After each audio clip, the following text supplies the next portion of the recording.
27 oktyabr kuni Amerika parlamentining Cumhuriyetçiler Partiyasining Kengash palata a'zosi Xavli Xitoyning Washingtonda turishlik bosh elchixonasiga tarqatgan xatiga javob berib, Bejanning aqlini yo'qitib aljib so'zlayotganligini, atalmış Şinjandagi Uyg'urlarning kishilik huquq masalasi sababidan Xi Jinpingga jazo bergan qonun loyihasini qaytarib ololmaydiganligini ta'kidlagan.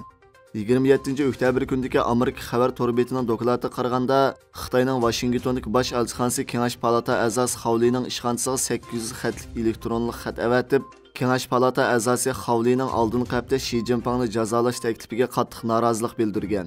Elektronlik xat ko'rsatilgan vaqt 24 oktyabr kuni ekan. 20 oktyabr kuni Xavli o'tirib qo'ygan bu qonun loyihasi bo'lsa, Xi Jinpingning atalmış Şinjandagi vahshiylikni jazolash qonuni bo'lib, Xi Jinpingning Uyg'ur va boshqa Turkiy millatlarga qartilgan irqiy qirg'inchilik va insoniyatga qarshi jinoyatlarga aralashganligini, Xi Jinping va boshqa amaldorlarning insoniyatga qarshi turish jinoyat uchun javobgarlik tortilishini talab qilib, Magnitskiy jazosini yo'l qo'yishni, mol-mulkini to'nlatish va Amerikaga kirishini cheklash qatorliq jazolarni o'tirib qo'ygan ekan.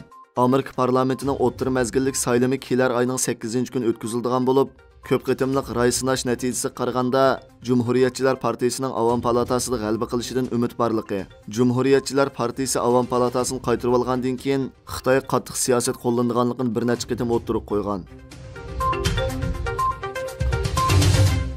İrlandiya tashqi ishlar ishxonasi Xitoyning chet ellarda saqchi mulozimat punkti qurishdagi faoliyatini tekshirgandan keyin Dublinda faoliyat qilayotgan Xitoy saqchi mulozimat punktini taqashni buyurgan. İrlandiya vaqtgesining xabari qaraganda, Fuju saqchixonasi chet eldagi mulozimat punkti bu yilning 5-ida Dublinning markazidagi Kapil ko'chasidagi ishxona binosida Xitoyning boshqa organlar bilan birlikda ish bajardi ekan. Kishilik huquq tashkiloti bexatarlik qo'g'dovchilarining dokladida bu punktning chet eldagi Xitoy fuqarolarini nishon qilganligini, har qaysi davlatlardagi bu xil saqchi va chet eldagi Xitoy mulozimat punktlari odatda Xitoy jamiyatlari tomonidan boshqarilganligi, Xitoy oshxonalari, market do'kon qatorliq ko'zga chiliqmaydigan, kishilar shubhalanmaydigan o'rinlarda ish bajardi ekan.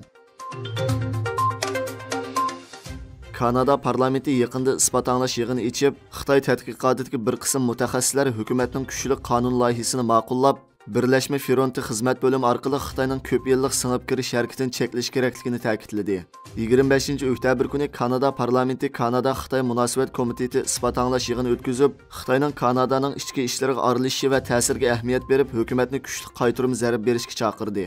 Taratqularning oshkorlashicha, Xitoy Birlashma Fronti xizmat bo'limi orqali Kanadalik Xitoy grajdaniga tahdid solgan va axborot madaniyat o'rinlari, soda, ilmiy va siyosiy guruhlarga singib kirganligini, yana pensiyaga chiqqan Kanada hukumat xodimlarini Xitoyning vakolatchisi bo'lish qiziqtirganligini, Kanadadagi o'qituvchilar hukumatni Xitoyning diplomatsiyaga sagak va qattiq pozitsiyada bo'lishga chaqirdi.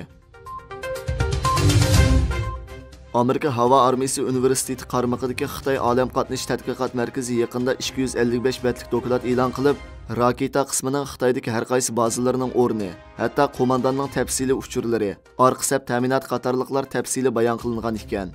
12 oktyabr kuni Amerika yangidan e'lon qilgan davlat bexatarlik strategiyasida Xitoyning Amerikaga nisbatan eng chong tahdid ekanligini aniq bildirgan.